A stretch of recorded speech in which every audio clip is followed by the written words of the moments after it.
The story that I'm about to read is titled The Banshee, and it's written by Autumn Leaves.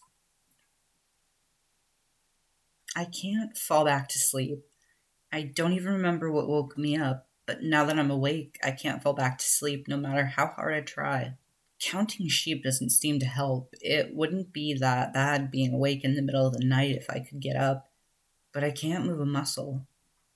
My body is rigid like a corpse.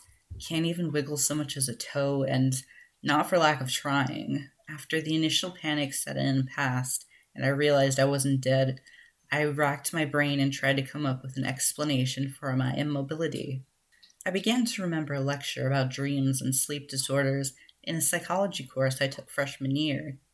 That's what made me think of sleep paralysis, which might help explain why the only part of my body I can move are my eyes. Maybe if I'd paid more attention in class, I'd be able to figure out how to raise myself from this state. As it is, I'm stuck here waiting for one of my roommates to come check up on me in the morning. Doesn't make for much of a plan, but it's all I've got. Certainly helps stop the growing pangs of fear that were spreading through my body, though in the pit of my stomach I still feel uneasy. There is an ominous yet measured beep that I can just faintly hear. Too soft to be a fire alarm or a carbon monoxide detector, and it has been going on long enough that it's definitely not someone's car alarm. It feels both close and distant at the same time, like it's right by my side but just out of reach. Regardless, this isn't the source of my uneasiness. No, it's something else keeping me awake. Something else in my chest giving me this sense of dread. It's like something is in the room with me, but I can't quite see it.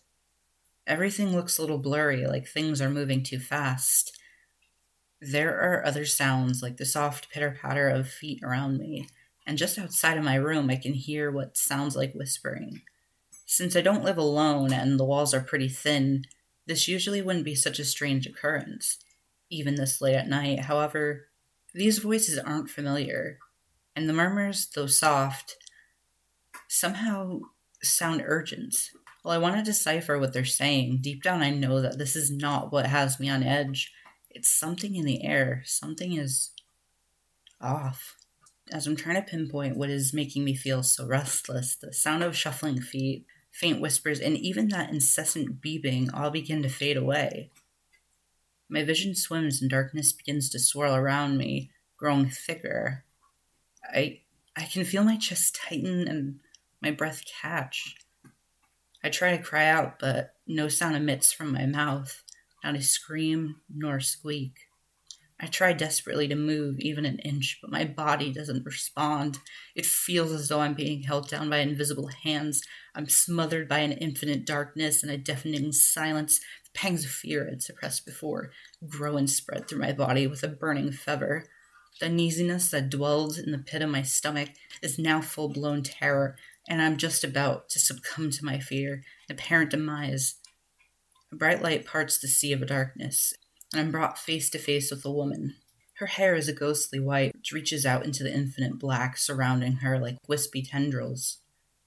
Her skin is so pale it's almost transparent. I feel like I could make out the bones beneath her skin if I strained my eyes hard enough.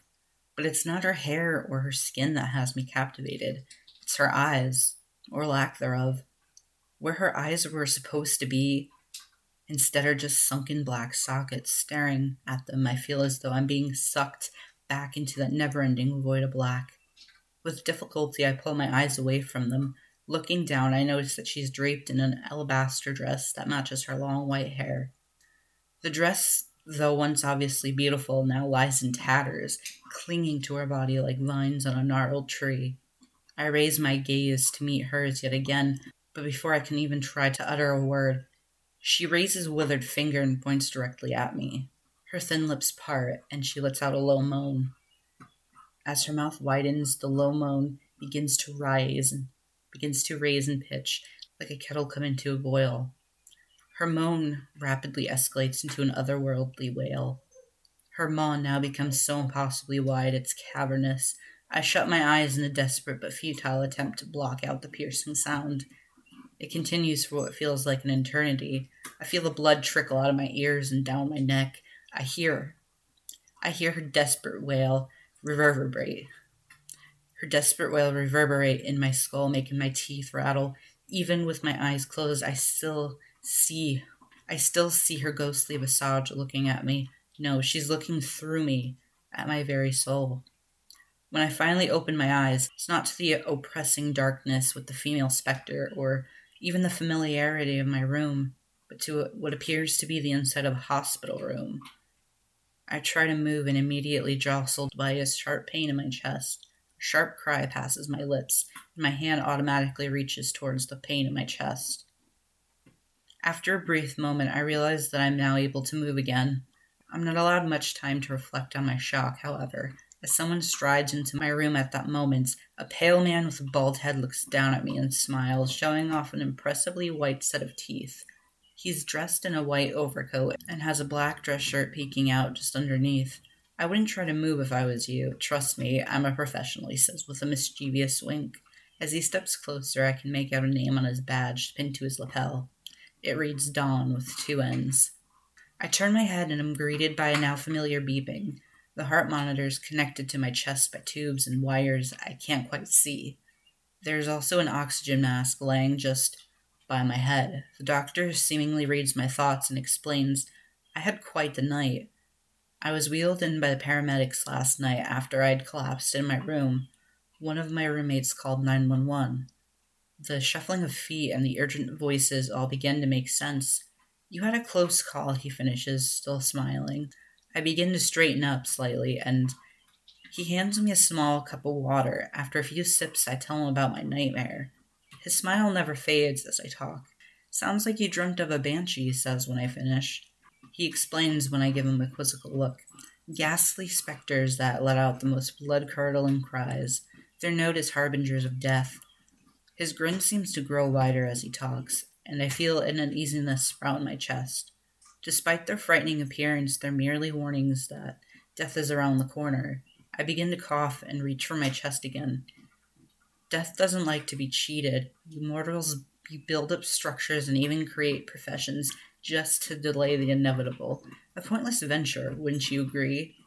I clutch my chest and look back at the small paper cup of liquid that I realize now is not water. The man's skin begins to fall away as he reaches a skeletal finger to pluck each of his eyes out. He removes his white coat, letting it fall to the floor, and pulls up the hood of a black robe he's wearing. The creature looms over me and gently closes the lids of my eyes. I hope your next dream is a bit more pleasant.